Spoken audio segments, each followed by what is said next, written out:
Good morning, students. So, as you know that we are discussing our last topic in the chapter 9, that is that is the enzymes. So, today continuing with the enzymes, first before starting my lecture, I just want to just revise few things from yesterday's lecture. As I told you yesterday also that this graph is very important, and we draw it to show that how enzymes they play a role to lower down the activation energy. As you can see that we have drawn this graph again. This is our energy that substrate possess, or the molecules having those energy, and against the time.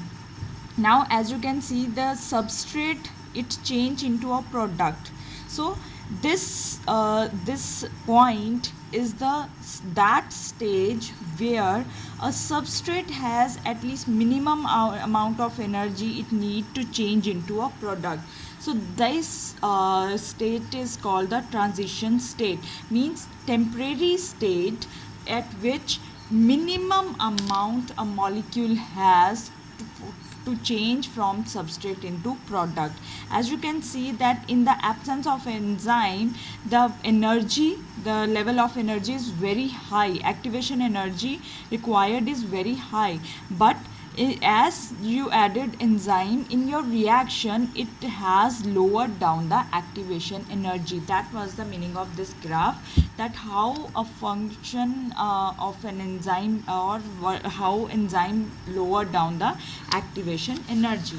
So after, if you are clear with that concept, now let's start with our today's topic with the that is the factors. We are going today now start with the factors which affect the enzyme activity, right? There are various factors which on which, because enzymes they are proteins, so they are very specific, and they are very sensitive also for certain factors, right?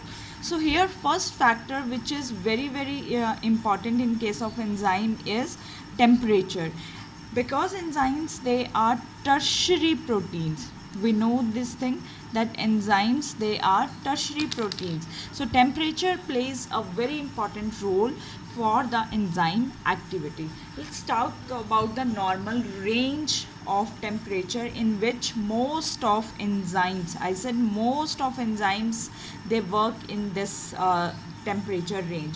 It is from 25 degrees Celsius to 40 degrees Celsius, means this range is specific, or it is very optimum for the enzymes to work. Now when I say optimum, or when I say this range is okay type, so that time we define 3 points, and these points are known as cardinal points. Whenever we discuss factors which affect some biomolecules activity, we discuss in a under it a particular range. So for any factor there are 3 cardinal points: minimum, optimum, maximum. So if I say minimum to 25 degrees, you mean 10 degrees Celsius. So minimum is that temperature at which enzyme activity totally stops, because that is not a temperature for enzyme to work. So all enzyme only works at an optimum temperature. So what is optimum temperature? That temperature where enzymatic activity you can has the maximum, right?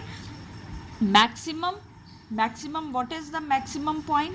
It is that temperature beyond which enzyme activity stop, means beyond 40 degrees Celsius. If you will provide that temperature 50 degrees Celsius, this enzymes they will not work in that temperature.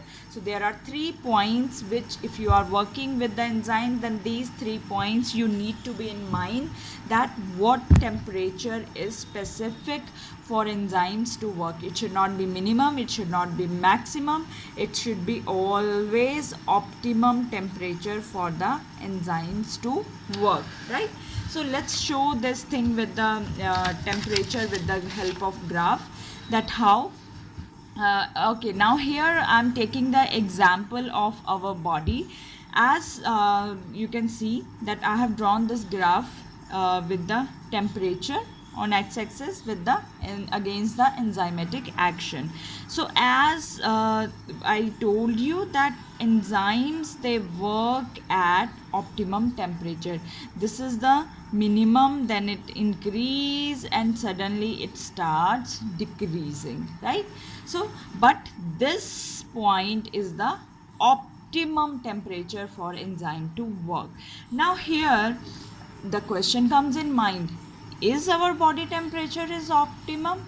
No, our body temperature is this orange line. This orange dotted line represents our body temperature. It means it is suboptimum. Why? Now it means our enzymes don't work? No, all our enzymes, they do not work at a specific at all the time, right? Now as you can see, the body temperature, sometimes our body temperature increases. Suppose I can understand that here you need an example to understand this concept. If suppose you are having fever, what happens in fever? Body temperature rises and activity of body or enzymes also work faster. At that time what happened? Temperature rises. So in mild fever, all the enzymes, see, that is our normal temperature, so it rises up to the optimum temperature where all enzymes, they can work at faster rates to decrease the pathogen, right? So otherwise enzymes always work at optimum temperature, but yes, in our case, in our body temperature, the optimum temperature is not optimum. So we can say that if there is increase in temperature, definitely in our body enzymatic activities, they first increases, right? Means if you are having little mild fever, then your body temperature will increase. It will first increase, but then it start decreasing, right? Then suddenly decreases. So if you have only mild fever, but if with the high fever, with high temperature, now means beyond this optimum temperature, now your body has raised its temperature, means it is beyond this optimum point. Now here enzymes will not work, or enzymes, they will start denature. Now new word for you, denaturation.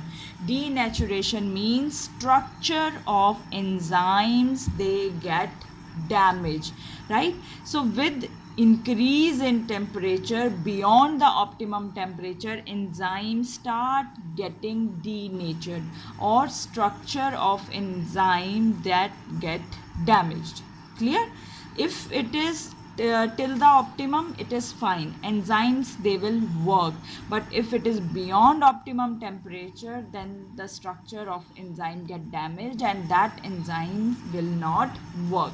So you can make a box and write down the important points, that low temperature inactive the enzyme, but high temperature denatures the enzyme.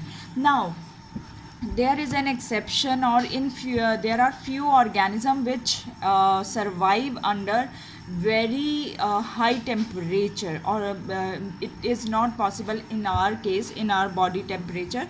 So there is an archaebacteria which is known as Thermus aquaticus. It is Thermophilus archaebacteria. It produces as enzyme, it has enzyme that is Taq polymerase. We get DNA polymerase from Thermus aquaticus, which is used in the molecular biology. as the PCR reaction, which we study in detail in 12th class. So this enzyme, the Taq polymerase, which is also known as DNA polymerase also, it works at high temperature, 80 to 90 degrees Celsius. But otherwise, what is the normal range of enzyme to work? 25 to 40 degrees Celsius. But this is an exception.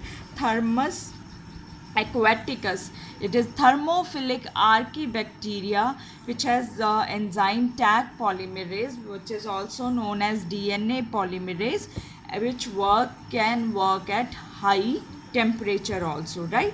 This was our first factor, or first which affect the enzyme activity. Now let's talk about our second factor, that is pH.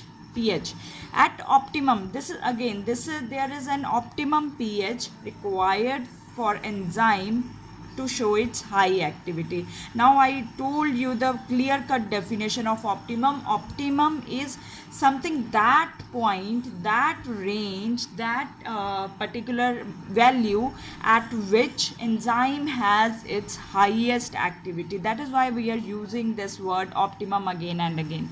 Change in optimum pH, minimum or maximum, it changes the structure of an enzyme and decreases enzyme activity, right? So let's discuss it in detail with the help of graph.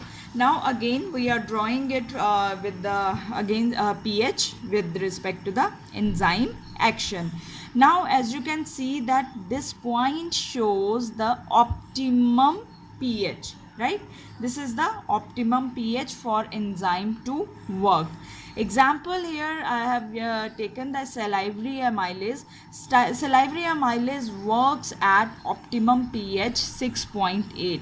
Now it is just little bit less than the 7, right? So but if it will be 7, this enzyme will not work, right? So 6.8 is the optimum pH for salivary amylase to work. Now third important factor for enzyme activity is concentration of substance, that I am going to discuss in my next video.